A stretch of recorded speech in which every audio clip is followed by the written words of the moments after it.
The next stage in the process is to lift a print. To do this, we're going to start by setting up a template that we're going to use to make sure that the paper lines up properly with the block while you're printing. So, simple way to start is I'm going to start by sort of squaring my block by eye in the middle of the paper.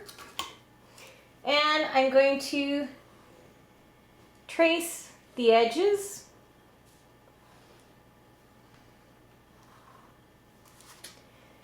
Then I'm going to use this to start my template. I'm going to extend the lines that are the block lines.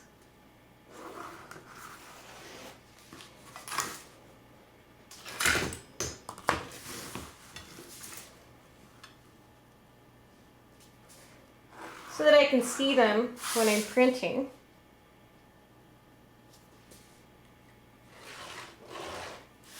Then I plan my paper to have a 3-inch border.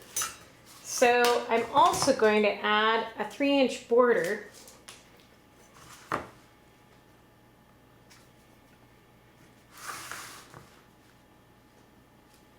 to my template.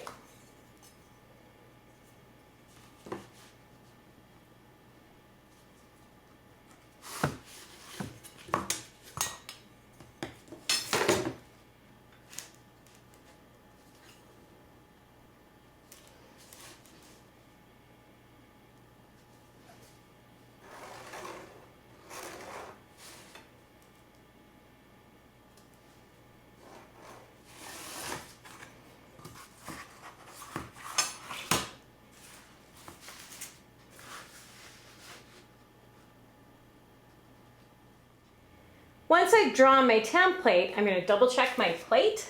And I'm going to check my pre-cut paper that I've cut to be 3 inches around the size of the plate. It's a little bit of eyeballing going to have to go on because of the width of the plate, but it looks like my template will work. Next stage is to tape it down to a nice flat surface.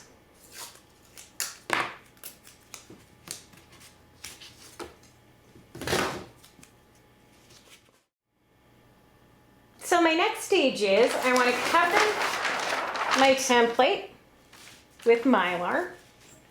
This will protect my template from any excess ink and also help to securely hold it in place while I'm using it as my guide.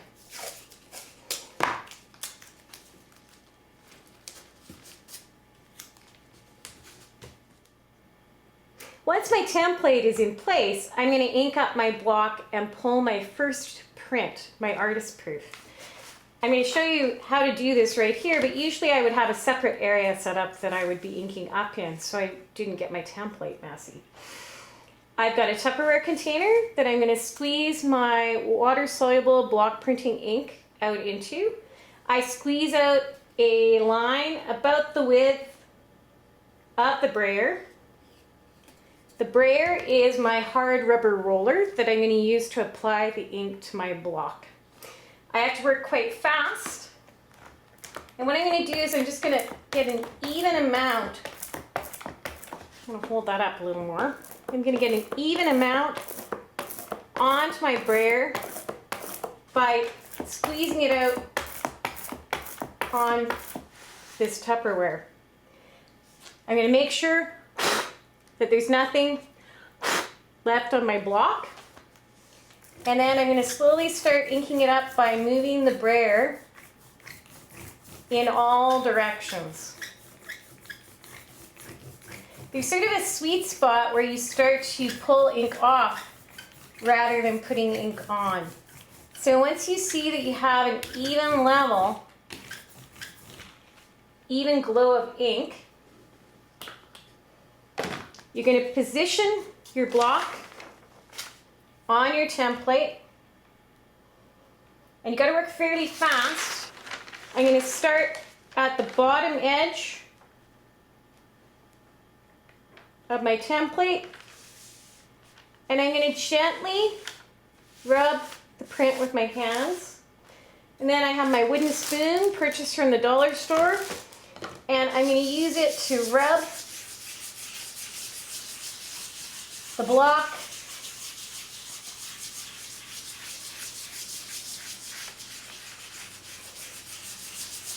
and I don't want to rub for too long because it'll start to stick. So as soon as I start to see that the ink looks like it's kind of almost permeating the paper, I'm going to pull my print. So how do we do? Not too bad. You can see that we could have a little bit more ink on that block, and I might take a little bit more off the block out of these tree areas, but let's just pull one more and see how it looks. So I'm going to ink up my block.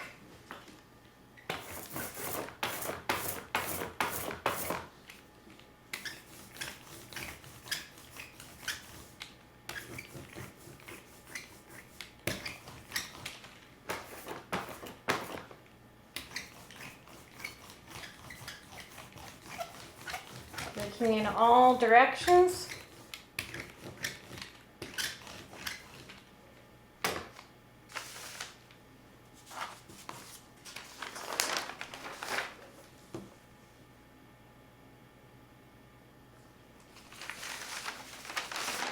Line up my paper on the bottom edge, holding it away from the ink.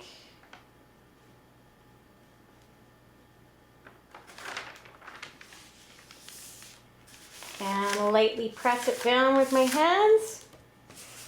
Rub it with the spoon.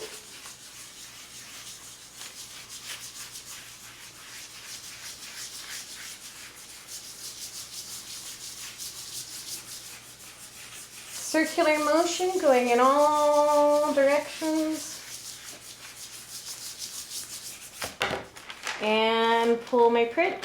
And I still could get a little bit more ink. So you can see that you're going to need to practice pulling your prints and take several artist proofs prior to starting your edition of 10. The idea behind your edition of 10 is that you want to try to get 10 identical prints. We covered planning your block, we've covered cutting your block, and we've just covered printing your block. The final thing you need to do is to sign and number your prints.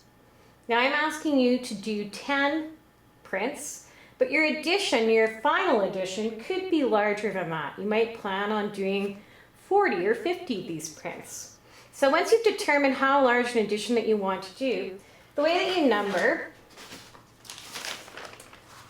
if we look at this hand-colored print, you can see that it starts with number, title, medium, name of the artist, and date. So this is going to be an artist proof, which would be a P. I'm going to write a little darker than I normally would. This is an H pencil. Should be quite light on the print. And the name of this print is going to be Canoes. Not very exciting. And it is a lino cut on paper. And my signature and the year. If I was going to be numbering my edition of 10 after my artist proofs were complete, these would be 1 out of 50, 2 out of 50, 3 out of 50, 4 out of 50, and so on.